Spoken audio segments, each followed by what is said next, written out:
Now I would like to invite Shri Vinod Kumar Sonkar ji, जो honourable member of parliament Lok Sabha है कौशाम्बी उत्तर प्रदेश से, तो and also he is the current chairperson of parliamentary committee on ethics as well. So Shri Vinod Kumar Sonkar ji. इसके यशस्वी प्रधानमंत्री जी ने और भी 2-3 दिन पहले जो एक ऐतिहासिक निर्णय लिया कि देश के रक्षा जरूरतों को 101 प्रोडक्ट को उन्होंने आयात प्रतिबंध किया, तो मुझको पूर्ण विश्वास है इससे एक तो आत्मनिर्भर भारत बनाने में एक बहुत बड़ा योगदान मिलने वाला है और साथ ही साथ एमएसएमई को एक बहुत बड़ी बाजार डिफेंस के क्षेत्र में मिलेगा, जिसके कारण भी जहां एक तरफ अपनी सेना आत्मनिर्भर होगी, देश आत्मनिर्भर होगा, वहीं पर एमएसएमई को बहुत बड़े पैमाने पर एक मार्केट मिलने का मिलेगी. साथ ही साथ बहुत बड़ी समस्या थी एमएसएमई में लेबर एक्ट को लेके. देश के प्रधानमंत्री जी का पहले दिन से इस बात पे फोकस था, इस बात पे जोर था कि जो बाबा आदम के जमाने से पुराने लेबर कानून है, जो आज समय के हिसाब से तार्किक नहीं है, जिनकी आवश्यकता नहीं है, जिसके आड़ में जो इंस्पेक्टर राज था, उसको समाप्त करने का काम माननीय प्रधानमंत्री जी के नेतृत्व में हुआ और एक नहीं अनेक कानूनों को निरस्त किया गया और आज की आवश्यकता के अनुसार एक नहीं अनेक कानून हम लोगों ने बनाने का काम किया गया. तीसरा जो समस्या थी, इनके जो बाजार में थे, एक प्रचार की भी बहुत बड़ा संकट था, क्योंकि इनके पास इतनी पूंजी नहीं होती थी कि ये अपने प्रोडक्ट का प्रचार कर पाए. लेकिन एमएसएमई के लोग भी सौभाग्यशाली हैं, हम लोग भी सौभाग्यशाली हैं कि आज उनको इतना बड़ा ब्रांड एम्बेसडर प्रधानमंत्री के रूप में मिला है, जो खुले मंचों से देश के लोगों को आह्वान करते हैं और सीधे कहते हैं वोकल फॉर लोकल. वोकल के लिए, लोकल के लिए जिनको उनकी जो वोकलिटी है, लोकल को लेके जो उनकी आह्वान है, निश्चित रूप से इससे भी एमएसएमई को बहुत बड़ी बाजार मिलना है और एमएसएमई के सामने जो प्रचार की समस्या थी वो भी बहुत बड़ी मात्रा में समाप्त होगी. हम आप लोगों ने देखा हो, राष्ट्रपिता महात्मा गांधी जी की जयंती पर जब देश के यशस्वी प्रधानमंत्री ने देश के लोगों से आह्वान किया कि आप अपने उपयोग का एक सामान कोई ना कोई खादी का अवश्य खरीदें, और आज खादी की दशा बदल गई है. आज खादी केवल घाटे का सौदा नहीं बल्कि लाभ का व्यवसाय हो चुका है. तो इसलिए भी एमएसएमई को बहुत बड़ा योगदान माननीय प्रधानमंत्री के इस प्रयास से मिलेगा. साथ ही साथ एमएसएमई के सामने एक बहुत बड़ी संकट थी स्किल लेबर की. जो स्किल लेबर थे वो ना मिल पाने के कारण इनको बहुत बड़ी संकट आता था. उनको अपने लेबर को स्किल बनाने में बहुत बड़ी पूंजी खर्च होती थी, जिसके कारण और वो तैयार हो जाने के बाद वो वहां रुकेगा या किसी और यूनिट में चला जाएगा, ये भी एक डर था. लेकिन देश के यशस्वी प्रधानमंत्री जी ने अपने पहले ही कार्यकाल में जिस तरह से स्किल मंत्रालय की शुरुआत की, उसके माध्यम से भी एमएसएमई को बहुत बड़ा सपोर्ट, बहुत बड़ा सहयोग मिला है. और ये तो अस्थायी था, लेकिन जो अभी देश की शिक्षा नीति आई है, उस शिक्षा नीति को आप ध्यान से देखिए. माननीय प्रधानमंत्री जी ने उस शिक्षा नीति को 5+3+3 करके जो तरह डिवाइड किया है और उस शिक्षा नीति में बाकायदा ग्रेजुएट के लोगों को इस बात के लिए कंपलसरी किया गया है कि वो 6 महीने का ट्रेनिंग प्रोग्राम करके तब उनकी ग्रेजुएशन की शिक्षा पूरी होगी. इससे भी एमएसएमई में आने वाले समय में आपको बहुत बड़े मात्रा में लेबर, स्किल लेबर भी मिलेंगे, इसमें किसी प्रकार की दुविधा नहीं है. साथ ही साथ देश के यशस्वी प्रधानमंत्री जी ने इनके लिए एक तंत्र विकसित किया, जैम पोर्टल. आपने देखा होगा, अब चाहे गवर्नमेंट कंपनी हो, चाहे पीएससी हो, सबको जैम पोर्टल पे धीरे धीरे लाया जा रहा है. इन जैम पोर्टल की वजह से इनको एक ई मार्केट, ई प्लेटफॉर्म मिल गया है, जिस पर ये एमएसएमई के लोग बहुत आसानी से देश के किसी कोने में बैठ के अपने वस्तुओं को देश के किसी भी कोने में बेच सकते हैं.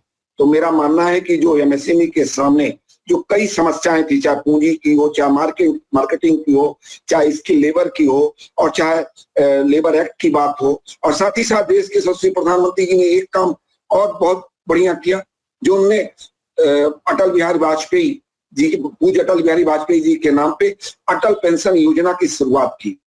इसके माध्यम से जहां एमएसएमई को एक तरह से लेबर के इस दबाव से मुक्ति मिला, वहीं पर देश के श्रमिकों को भी एक सुविधा है, एक आसानी है कि जब कार्य करने वाली उम्र खत्म होगी, उस समय उनका भविष्य अंधकार में नहीं होगा। एक निश्चित रकम उनके बुढ़ापे के जीवन को यापन करने के लिए मिलेगा। तो मेरा मानना है कि जिस तरह से देश के यशस्वी प्रधानमंत्री जी ने पिछले 2014 से लेके अब तक काम किया है, उनके हर काम में आपने ध्यान से देखिए, गौर करिए, आत्मनिर्भर भारत की बीज का उन्होंने बीजारोपण किया है। चाहे वो सांसद आदर्श ग्राम की बात किया जाए, चाहे स्वदेशी की बात किया जाए, और चाहे अब आत्मनिर्भर भारत की बात किया जाए, और एमएसएमई को खड़ा करने के लिए देश के यशस्वी प्रधानमंत्री जी ने 20 लाख करोड़ का फंड है, उसमें बड़ा बजट अगर किसी के लिए फिक्स है तो वो एमएसएमई के लिए है। देश के जीडीपी का 10% से ज्यादा है। तो निश्चित रूप से आने वाले समय में एमएसएमई की एक बड़ी भूमिका रहेगी इस देश को आत्मनिर्भर बनाने की। लेकिन पूर्ववर्ती सरकारों के कारण एक चीज देखने को मिलता है कि एमएसएमई का बड़ा बजट या सब कुछ लगभग दक्षिण भारत में है। इनके बजट का लगभग सारा पैसा अगर कहीं जाता है तो दक्षिण भारत में जाता है। हमको दक्षिण भारत से कोई परहेज नहीं है, लेकिन अब आवश्यकता है जहां पे पीएचडी चेंबर ऑफ कॉमर्स की भूमिका बनती है, वो बनती है उत्तर भारत, विशेष करके उत्तर प्रदेश, बिहार, मध्य प्रदेश, जहां के लोगों में, जहां के युवाओं में स्वभाव है नौकरी का। उनको नौकरी चाहिए, वो किसी भी कीमत में मिले, वो भी सरकारी नौकरी मिले तो उससे अच्छा कुछ नहीं। और ये बात सही है कि चाहे उत्तर प्रदेश हो, चाहे बिहार हो, चाहे मध्य प्रदेश हो, यहाँ पर अभी स्वरोजगार का स्वभाव नहीं है। इसमें पीएचडी चेंबर ऑफ कॉमर्स की बड़ी भूमिका है कि उनको एक बड़े कैंपेन चलाने की जरूरत है, क्योंकि चाहे दक्षिण भारत हो, चाहे महाराष्ट्र हो, चाहे गुजरात हो, चाहे राजस्थान हो, वहां पे जो भी इंडस्ट्री चल रही है उसमें अगर स्किल लेबर के रूप में किसी की बड़ी भूमिका है तो वो उत्तर भारत के, यूपी, बिहार और मध्य प्रदेश के युवाओं की है। क्योंकि यहाँ पर एमएसएमई के लिए जो इंफ्रास्ट्रक्चर चाहिए वो बेसिक रूप से उपलब्ध नहीं है, जिसके कारण अगर कोई हिम्मत भी करता है, प्रयास भी करता है, तो इतने समस्याओं से जूझता है कि वो एमएसएमई शुरू करने का प्रयास नहीं कर पाता। मैं आपके माध्यम से उत्तर प्रदेश सरकार को बधाई दूंगा कि उत्तर प्रदेश सरकार ने 1 डिस्ट्रिक्ट 1 प्रोडक्ट की शुरुआत की है। ये भी एक एमएसएमई का पार्ट हो सकता है, आत्मनिर्भर भारत बनाने की एक बड़ी पहल है। अगर इन सब चीजों को हम जोड़ेंगे तो निश्चित रूप से हम आत्मनिर्भर भारत बनाने में एक बड़ी भूमिका हम एमएसएमई की रहेगी। और एमएसएमई एक ऐसा सेक्टर है कि जो बड़ी मात्रा में रोजगार दे सकता है। मैं तो अपने राजनीतिक भाषणों में भी कहता हूं, दुनिया की कोई भी सरकार अपने सभी नागरिकों को नौकरी नहीं दे सकती, सरकारी नौकरी नहीं दे सकती, रोजगार दे सकती है। और रोजगार तब शुरू होगा जब लोगों में स्वरोजगार का स्वभाव पैदा होगा। जब तक स्वरोजगार का स्वभाव नहीं पैदा होगा तब तक हम एमएसएमई में आगे नहीं बढ़ पाएंगे, और तब तक मानी प्रधानमंत्री का जो आत्मनिर्भर भारत का सपना है वो पूरा नहीं हो पाएगा। इसलिए पीएचडी चेंबर ऑफ कॉमर्स की बहुत बड़ी जिम्मेदारी है। आपकी यूपी, बिहार, मध्य प्रदेश में शाखाएं हैं, लेकिन जिस स्तर पे यहाँ के युवाओं को ट्रेनिंग की जरूरत है, प्रोत्साहन की जरूरत है, प्रेरित करने की जरूरत है, उसमें कहीं ना कहीं कमी है। मैं एक छोटी सी बात कह के अपनी बात पूरी करूंगा। माननीय सुरेश प्रभु जी होंगे तो सुन रहे होंगे कि, और उनके समय की बात है जब आप कॉमर्स मिनिस्ट्री में थे, उस समय इजी ऑफ डूइंग बिजनेस में देश ने एक लंबी छलांग लगाई थी। और उस समय मैंने स्टैंडिंग कमेटी में एक बात की थी कि अगर भारत सरकार लैंड एजुकेशन एक्ट लाती है तो वो पूरे देश में लागू होता है, लेकिन हर डिस्ट्रिक्ट के अपने जिला पंचायत का बाइलाज है। तो आपका जो लैंड एजुकेशन एक्ट है वो आके जिले के जिला पंचायत में दम तोड़ देता है। और मैं उन्हीं को बधाई देना चाहता हूं कि उन्हीं के पहल पर और मेरे सुझाव पर देश भर के जिला पंचायतों को चिट्ठी लिखी गई थी कि आपका जो लैंड एजुकेशन, जो आपका जिला पंचायत का एक्ट है, वो देश के लैंड एजुकेशन एक्ट के अनुरूप होना चाहिए। और आज उसी का परिणाम है कि आज इजी ऑफ डूइंग बिजनेस में भारत एक लंबी छलांग लगाए हुआ है। साथियों, अंतिम बात कहूंगा कि चाइना हमसे 2 साल पहले आजाद हुआ, लेकिन आज चाइना कहां है और हम कहां हैं, ये चिंतन का विषय है। जिस समय 1947 में भारत आजाद हुआ और उस समय देश में जो नीति नियंता लोग थे, उन्होंने देश में बड़े बड़े उद्योगों की परिकल्पना की। यहाँ पे बड़े बड़े इस्पात कारखाने लग रहे थे, बड़ी बड़े फैक्ट्रियां लग रही थी। उसके उल्टे चाइना में उस समय छोटे और एमएसएमई रोजगार को, उद्योग को बढ़ावा देने के लिए सरकार काम कर रही थी। वहां पे गांव में कैसे इंडस्ट्री लगे, ऐसे पॉलिसी का निर्माण किया गया, ऐसे नीति बनाई गई कि लोगों का पलायन गांव से शहर की तरफ ना हो, लोगों को गांव में ही रोजगार मिले। मुझको लगता है कांग्रेस के साथी जितना राष्ट्रपिता महात्मा गांधी का नाम लेते हैं, अगर राष्ट्रपिता महात्मा गांधी के ग्राम स्वराज की कल्पना पे काम किए होते तो शायद आज देश का जो गांव है वो आत्मनिर्भर होता।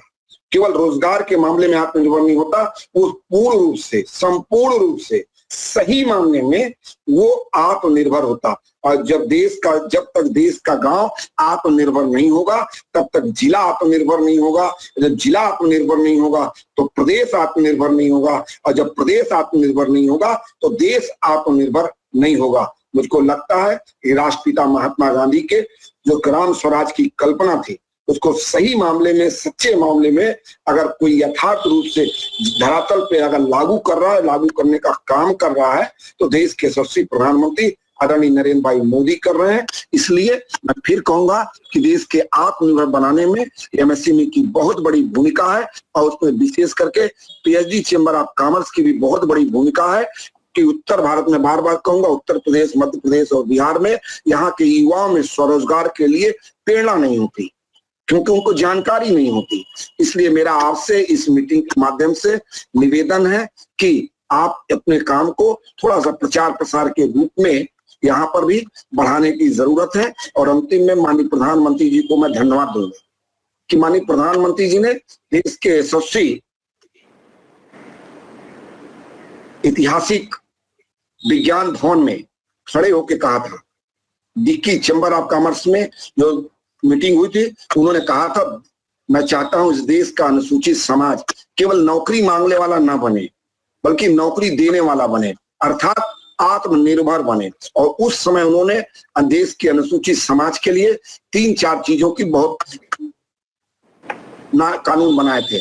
जैसे कि देश के 1.25 लाख ब्रांचों को स्पष्ट निर्देश था कि प्रत्येक बैंक अपने सर्विस एरिया में एक SC ST और एक वीमेंस को उद्यमी बनाएंगे। उद्यमी बनने का मतलब केवल लोन देना नहीं था, उद्यमी बनाने का मतलब है उनको तकनीक रूप से सक्षम बनाना, उनकी DPR तैयार कराना, उनका उत्पादन शुरू कराना, और माल उत्पादन हो जाए तो उसके बेचने की व्यवस्था करना। और बात बेचने की व्यवस्था की जब बात आई तो देश के यशस्वी प्रधानमंत्री जी ने देश के कानून में संशोधन करके जो गवर्नमेंट परचेज है और चाहे PSU उसकी परचेज है, उसमें 4% तक उनका परचेज का 4% तक SC ST इंटरप्राइजेस से करना अनिवार्य किया।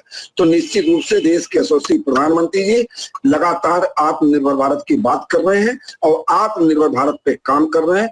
हम लोगों को भी कंधे से कंधा मिला के माननीय प्रधानमंत्री के कारवा को, माननीय प्रधानमंत्री के विजन को आगे बढ़ाने की जरूरत है। इतना निवेदन करते हुए इस क्षमा के साथ कि मेरी एक बैठक और है, क्योंकि आपकी बैठक 2 से 3 थी, मैं यहाँ से जाना चाहूंगा। आप सभी का आभार, आप सभी का धन्यवाद।